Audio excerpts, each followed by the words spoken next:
हरे कृष्णा। तो आज हम स्कंद पुराण से चर्चा करेंगे। स्कंद पुराण के अनुसार कार्तिक में दीपदान का क्या महत्व है। तो स्कंद पुराण में यहाँ पर ब्रह्मा जी का नारद जी से संवाद चल रहा है। तो नारद जी पूछते हैं ब्रह्मा जी से कि कार्तिक में दीपदान का क्या महत्व है, क्या पहले भी दीपदान कर किसी ने किया है या दीपदान करने से क्या लाभ होगा।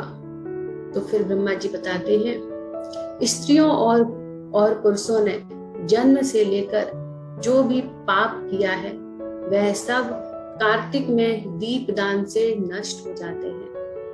यानी कि जन्म से लेकर अभी तक के सारे पाप दीपदान से नष्ट हो जाते हैं जो कार्तिक में दीपों का दान करता है।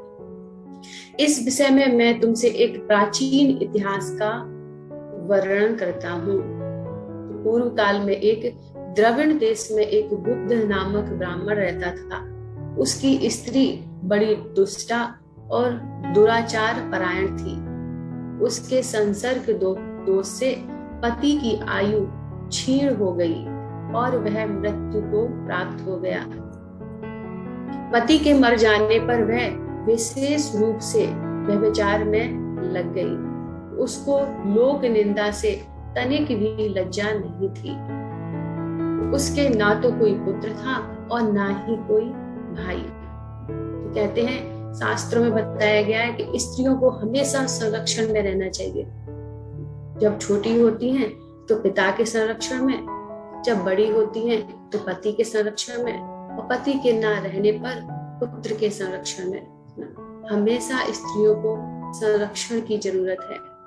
तो उस स्त्री के ना तो कोई भाई था ना ही कोई पुत्र, और वह पहले से ही निर्लज्ज थी। उसका सदा भिक्षा से अन्न का भोजन करती थी। अपने हाथ से बनाए हुए शुद्ध और स्वल्प अन्न को कभी ना खाकर मांग कर लाकर खाए हुए बासी अन्न को खाना पसंद करती थी। खुद से नहीं बनाती थी, जो मांग के जो भी मिल जाए बासी ना उसको खाना पसंद करती थी, लेकिन खुद से उसे नहीं बनाना था। दूसरे के घर रसोई बनाया करती और तीर्थ यात्रा आदि से दूर रहती थी। उसने कभी कथा नहीं सुनी थी। एक दिन तीर्थ यात्रा में लगा हुआ कोई विद्वान ब्राह्मण उसके घर पर आया। उसका नाम कुत्स था। उसको व्यभिचार में आसक्त देख उस महर्षि श्रेष्ठ कुत्स ने कहा, ओ मूढ़ नारी, तू मेरी बात सुन, ध्यान देकर सुन। पृथ्वी आदि 5 भूतों से बने हुए और पीव एवं रक्त से बने हुए इस शरीर को, जो केवल दुख का ही कारण है, तू क्यों कोसती है? यदि यह देह पाने से बुलबुले के समान है, तो वो बताते हैं कि जो देह है वो बिल्कुल इसी समान है जैसे पानी में उठता हुआ बुलबुला कितनी देर रहता है, वैसे ही यह देह है। हम इस देह के प्रति क्यों इतने आसक्त हैं? एक दिन उसका नाश होना निश्चित है। इस अनित्य शरीर को यदि तू नित्य मानती है तो अपने मन में बैठे हुए इस मोह को विचार पूर्वक त्याग दे। सबसे श्रेष्ठ देवता भगवान विष्णु का चिंतन कर और उन्हीं की लीला कथा को आदर पूर्वक सुन। और जब कार्तिक मास आवे तब भगवान दामोदर की प्रीति के लिए स्नान दान आदि कर, दीप दान कर, भगवान विष्णु की परिक्रमा करके उन्हें प्रणाम कर। यह व्रत विधवा और सौभाग्यवती सभी स्त्रियों के लिए है, सभी को करना अनिवार्य है। यह सब पापों की शांति और समस्त उपद्रवों का नाश करने वाला है। तो ऐसा है कार्तिक का महात्म, कार्तिक का व्रत, कार्तिक में दीपदान की महिमा, कार्तिक मास में भगवान की पूजा आराधना से जो लाभ है। कार्तिक मास में निश्चित ही दीपदान भगवान विष्णु की प्रसन्नता बढ़ाने वाला है। ऐसा कहकर कुत्स ब्राह्मण दूसरे के घर चला गया और वह ब्राह्मणी भी कुछ की बात सुनकर पश्चाताप करती हुई इस निश्चय पर पहुंची कि मैं कार्तिक मास में अवश्य व्रत करूंगी। तत्पश्चात कार्तिक मास आने पर उसने पूरे महीने भर प्रातः सूर्योदय काल में स्नान और दीपदान किया। तदंतर कुछ काल के बाद उसकी मृत्यु हो गई। मृत्यु होने के बाद वह स्वर्ग लोक में गई और समय अनुसार उसकी मुक्ति भी हो गई। कार्तिक के व्रत के पश्चात दीपदान करने पर कार्तिक व्रत में जो इस दीपदान के इतिहास को सुनता है वह भी मोक्ष को प्राप्त करता है। तो यहाँ पर बता रहे हैं स्कंद पुराण में ब्रह्मा जी कि किस तरह से कार्तिक व्रत महत्वपूर्ण है। कार्तिक व्रत सभी के लिए है, चाहे वो स्त्री हो या पुरुष हो या विधवा हो या सौभाग्यवती हो, बच्चे हो, कोई भी हो, सबको कार्तिक में दीपदान करना चाहिए। विशेष है कार्तिक दीपदान की एक कथा और आती है। एक बार एक वैष्णव, एक भक्त भगवान के मंदिर में दीपदान करके जाता है, तो वहीं पर एक मूसक यानी चूहा आ जाता है। वह चूहा घी का खाने की लालसा से उस बत्ती में मुंह लगाता है। जैसे ही वह मुंह उस बत्ती में, जलती हुई बत्ती में लगाता है, रुई उसके दांतों में फंस जाती है। रुई उसके दांतों में फंस जाती है तो वह झटपटाने लगता है और इधर उधर कूदता है रुई को निकालने के उद्देश्य से, लेकिन बार बार प्रयास करने पर भी वह रुई को नहीं निकाल पाता। भगवान ऐसा देखकर बहुत प्रसन्न होते हैं।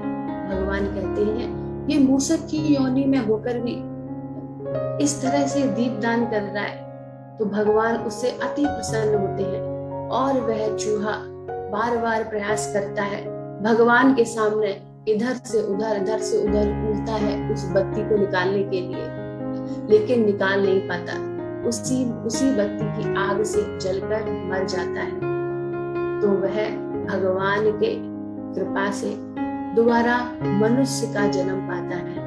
मनुष्य का जन्म पाके उससे भगवान की पूरी कृपा मिलती है, जिससे वो मनुष्य जन्म पाके फिर से भगवान की अच्छे से भक्ति कर पाए और उनके धाम वापस आ पाए।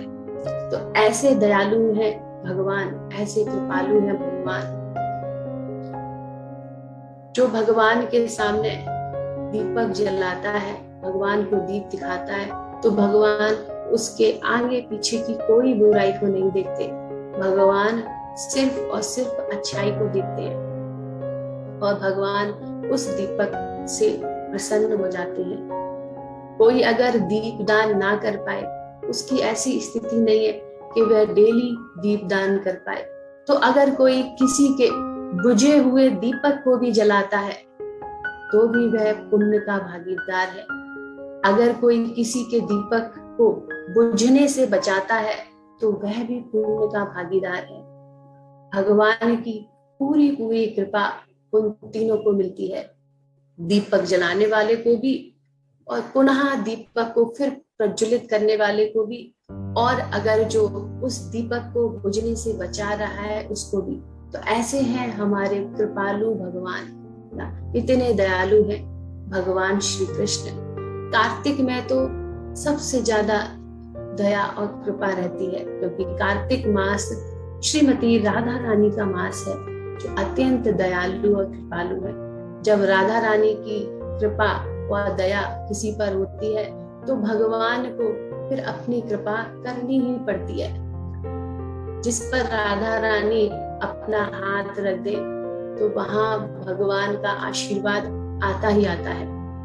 अब हम देखेंगे कार्तिक में आकाश दीप का क्या महत्व है। कार्तिक में आकाश दीप भी बड़ा महत्वपूर्ण है। तो कार्तिक में नारद जी पूछते हैं, अब आकाश दीप का महात्म्य सुनाइए। कार्तिक मास आने पर जो प्रातः स्नान के पश्चात आकाश दीप का दान करता है, वह सब लोकों का स्वामी और सब संपत्तियों से संपन्न होकर इस लोक में सुख भोगता हुआ अंत में मोक्ष को प्राप्त करता है। इसलिए कार्तिक में स्नान, दान आदि कर्म करते हुए भगवान विष्णु के मंदिर में दीप दान करना चाहिए। महाराज सुनंदन ने चंद्र शर्मा ब्राह्मण के बताए अनुसार 1 मास तक विधि पूर्वक इस व्रत को किया। वे कार्तिक में प्रतिदिन प्रातःकाल स्नान करके पवित्र होकर और कोमल तुलसी दलों से भगवान विष्णु की पूजा करके रात में उनके लिए आकाश दीप देते थे। दीप देने के समय वे इन मंत्रों का उच्चारण भी करते थे। तो आकाश दीप देने का मंत्र भी है। तो वो क्या उच्चारण करते थे? दामोदराय विश्वाय विश्वरूप धराय च नमस्कृत्वा प्रदस्यामि व्योम दीपम हरि प्रियम। तो ऐसे वो मंत्र का उच्चारण करके आकाश दीप देते थे भगवान की प्रसन्नता के लिए। मैं सर्व स्वरूप एवं विश्व रूपधारी भगवान दामोदर को नमस्कार करके यह आकाश दीप देता हूँ, जो भगवान को परम प्रिय है। यह है इस मंत्र का अर्थ। देवेश्वर, इस व्रत से आप में मेरी भक्ति बढ़े, इस भाव से प्रार्थना करके राजा सुनंद दीप दान करते थे। ब्रह्म मुहूर्त में उठकर वे पुनः आकाश दीप देते थे। उनका प्रातःकाल स्नान और भगवान विष्णु की पूजा क्रम नियम पूर्वक चलता रहा। मास की समाप्ति पर उन्होंने व्रत का उद्यापन करके आकाश दीप के नियम को भी समाप्त किया और ब्राह्मणों को भोजन करा के इस विष्णु व्रत की प्राप्ति की।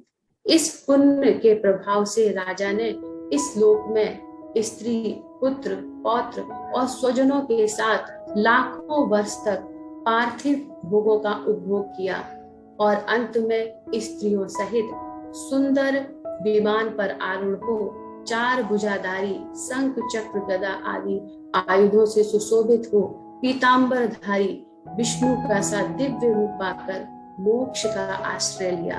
तो ऐसी है कार्तिक में दीपदान की महिमा। कार्तिक में जो आकाश दीप और दीपदान भगवान दामोदर के आगे करते हैं, तो अंत समय में वे भगवान जैसा रूप प्राप्त करते हैं। तो हम सबको चाहिए कि हम सब बहुत ही निष्ठा के साथ कार्तिक व्रत का पालन करें। सुबह जल्दी उठकर स्नान करें, भगवान दामोदर के आगे दीप दिखाएं और आकाश दीप दें, तुलसी जी को दीप दें, तुलसी पर जल चढ़ाएं, नियमित रूप से तुलसी और भगवान की सेवा करें। ये सबको करना चाहिए। जिसने मनुष्य शरीर धारण किया है, अगर वह कार्तिक का पालन नहीं करता तो वह जन्म जन्मांतरों के पुण्यों को नष्ट कर देता है। तो हम सबको चाहिए और अपने बच्चों से भी करवाइए। कार्तिक में दीपदान सबसे करवाइए। घर में जितने भी सदस्य हैं, सबका दीपक अलग अलग होना चाहिए। सब लोग अलग अलग दीपक से अपना अपना दीपक रख के दीपदान करेंगे और दामोदर अष्टकम का पाठ करेंगे। तो कार्तिक में दीपदान करने से हमारे नरकों में पड़े हुए पुत्रों को भी सुख मिलता है। जो हमारे पितर हैं वो भी सोचते हैं कि कब मेरे घर में कोई ऐसा पुत्र उत्पन्न होगा जो कार्तिक के नियमों का पालन करेगा और कार्तिक में दीपदान करेगा। तो कार्तिक में दीपदान करने से पितरों को नरक से मुक्ति मिलती है। कार्तिक में दीपदान करने से भगवान को हम बहुत प्रसन्न कर सकते हैं। भगवान और श्रीमती राधा रानी दोनों की कृपा सदा सर्वदा उन लोगों पर रहती है जो कार्तिक में दीपदान करते हैं। आप सबको चाहिए कि सब लोग बहुत ही दृढ़ता के साथ कार्तिक नियम का पालन करें और अभी से तैयारी कर दे कार्तिक की। पहले से ही दीपक ले आए हैं, है ना, पहले से ही बत्ती बना कर रखें, क्योंकि कार्तिक में कोई भी हमसे ऐसी भूल नहीं होनी चाहिए। सुबह उठकर सब लोग ब्रह्म मुहूर्त में स्नान करें। विशेष महत्व है इन सबका। हरे Krishna. Hare Krishna, Hare Krishna, Krishna Krishna, Hare Hare, Hare Rama, Rama Rama,